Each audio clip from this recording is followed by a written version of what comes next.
Hello, I'm Ethan, and things are different now. I was thinking about it, and do I really need the TV in the background displaying what I'm talking about? I feel like it just messes with the camera, usually gets blurred by light, and I think I can just represent that easily with a picture to the side. So I think I'm going to scrap that and go with this more, I guess, personal couch to camera sort of view. Uh, so yeah, let's sit on down, and today I'm going to be talking about Gotham. Now you're going to ask next is, hey Ethan, Gotham ended like 2 years ago. What are you talking about it for? It's a great question. I don't know. I haven't really watched any new relevant movies lately. I watched Taxi Driver, but honestly, I don't feel like reviewing every single movie I see. It's just if I do it that for every single movie I see, every single game I play, then it doesn't. It feels like I'm watching or playing or listening to the media just to review it rather than um, reviewing things I have stronger feelings about, I guess. Without distracting or stalling any longer, although I did get a haircut, um, without distracting or stalling any longer, let's talk about Gotham. So back in 2014, or maybe earlier, maybe later, I will correct myself if I'm wrong. Fox started a cop drama show based on the Batman universe. It was a prequel, and it mainly follows James Gordon and him just being a policeman and dealing with a lot, and I do mean a lot, of origin stories for all the villains in the Batman universe. Um, Bruce Wayne is initially a small part of it, but he grows on to be a larger part of the show. Um, this will this review is also covering all 5 seasons, but won't be spoiling anything. So I'll be talking about the quality of each season, but not about what happens. Um, with that being said, the first season I think is one of the weakest in my opinion. It's less of a, I guess, DC centered show. Like there's not a lot of things we know from the Batman universe being introduced. I think the only thing they really touch on, I believe, Scarecrow was introduced in the first season, but other than that, it was a lot of character development and smaller episode by episode crimes. So smaller villains like the Balloon Man, which is a real Batman villain, by the way. Kind of sad, kind of funny, whatever. Like he's the central villain for that episode. They go arrest him. That's over. The next episode is completely irrelevant.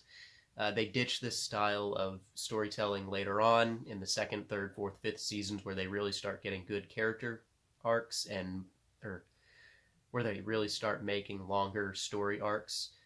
Although there are, of course, um, some character arcs. For example, Penguin, who at the time is just going by Oswald. It tells a story about how he came into his power and him going from the lowly servant of the gangster Fish Mooney. Was she a gangster, a club owner? I'm gonna be honest. I can't remember all the specific details, um, but she was a higher up, and he was like her assistant, really. Other villains that are introduced include Riddler, Joker, Catwoman is a major character. Selena Kyle, because not a lot of the characters have donned the names yet. Oh, speaking of the word Dawn, that's a fun little segue there. Dawn Carmine Falcone and I think Maroni, who I believe they are characters in the Batman comics. They are actually a bigger part of the earlier seasons as well. There's a lot of stuff with organized crimes versus gangsters and the police. I think that was it was a good touch. Lesser known villains. They're not immediately plastering Joker right at the start. They're taking more down to earth, plausible villains, and then that gets completely thrown out the window in later seasons where they start getting crazy. Not like unbearably crazy, but they get a bit more comic-y. Riddler, there's he eventually does start dressing in like a bright green suit with some question marks on it. Uh, Penguin starts spiking his hair all up weird and standout-ish. But I think that that's just the feeling of how comic book characters should be. However, I do feel that they get a bit too eccentric in the later seasons, like season 5 or so. Things get just weird. For example, Penguin and Riddler, played by Robin Lloyd Taylor and Corey Michaels Smith. This isn't a bit. I actually do have them written on my hand. I'm terrible at remembering names of actors.